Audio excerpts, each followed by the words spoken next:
This is the 5-minute guide to the Deutschland class heavy cruisers of the Kriegsmarine.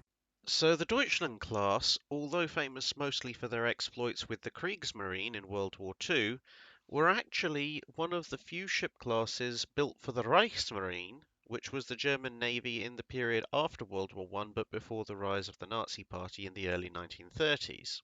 The German Navy had been left a force of 6 pre-dreadnought battleships that they couldn't replace until they were 20 years old. But in the mid-1920s this age was rapidly approaching for most of them, and so design began on a replacement class. With an overall weight limit imposed of 10,000 tons, these were never going to be actual battleships. The intention of the Allied commissioners had been to restrict Germany to coastal defence type battleships as used by the Scandinavian countries. Eventually, 5 competing designs were prepared, split between cruiser-type roles and coastal battleship-type roles. The first design was a relatively conventional fast cruiser with 8 8.1-inch guns in 4 twin turrets. The second design was its complete opposite, much slower at 22 knots, heavily armoured in carrying 4 15-inch guns in 2 twin turrets. The remaining 3 designs scaled between these two options, all armed with 6 12-inch guns in a variety of turret layouts with a variety of armour and speed configurations. For economic and political reasons, it was chosen to move forward with triple 11-inch guns for the next stage. From this decision, 2 final designs were prepared, a slow coastal battleship type option with heavy armour and a single triple turret, and a faster cruiser type option with less armour but 2 triple turrets. The latter design was finally chosen to take forward for construction. After various political shenanigans inside and outside of Germany attempting to stop the ship's construction, they were finally authorized in November 1928. In an effort to comply with the treaty restrictions, the ships used a variety of innovative weight-saving features, including all-welded construction. However, despite this, they still came in slightly overweight, although this varied on a ship-by-ship basis. Since these were the first major ships built by Germany after the First World War, each ship was a learning process, and as such, all 3 ships varied slightly in dimensions, progressively getting larger and larger, albeit by a small margin, as the class was constructed.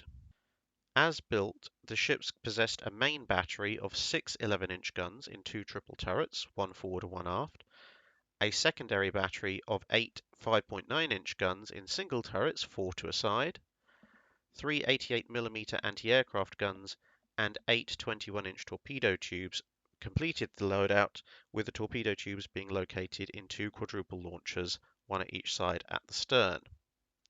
All diesel propulsion sent the ships through the water at 26 knots, and with a main belt of 5.5 inches of armour and 3.1-inch deck, they were considered more than a match for any heavy cruiser or light cruiser that would be likely to face them. Along with British media at the time referring to them as pocket battleships due to their oversized main guns, there was a persistent rumour that the ships were designed to be able to outgun anything they couldn't outrun, and outfight anything that could catch them. Whilst this might hold up on paper if you compared their notional armament and armour with heavy and light cruisers, it completely ignores the fact that the Germans were perfectly aware of the existence of the battle cruisers Hood, Renown and Repulse, all of which were far more heavily armed, faster and more heavily armoured than the Deutschland class. A variety of increased anti-aircraft armaments were installed on the ships over time, initially doubling the 88mm battery and then supplementing this with 105mm guns, 37mm guns, and 20mm guns. A final combined anti-aircraft battery consisting of well over 40 guns was present on the surviving ships towards the end of the war. Initially, these ships were classed as Panzerschiff, or armoured ships, which was the traditional designation for capital ships in the German Navy.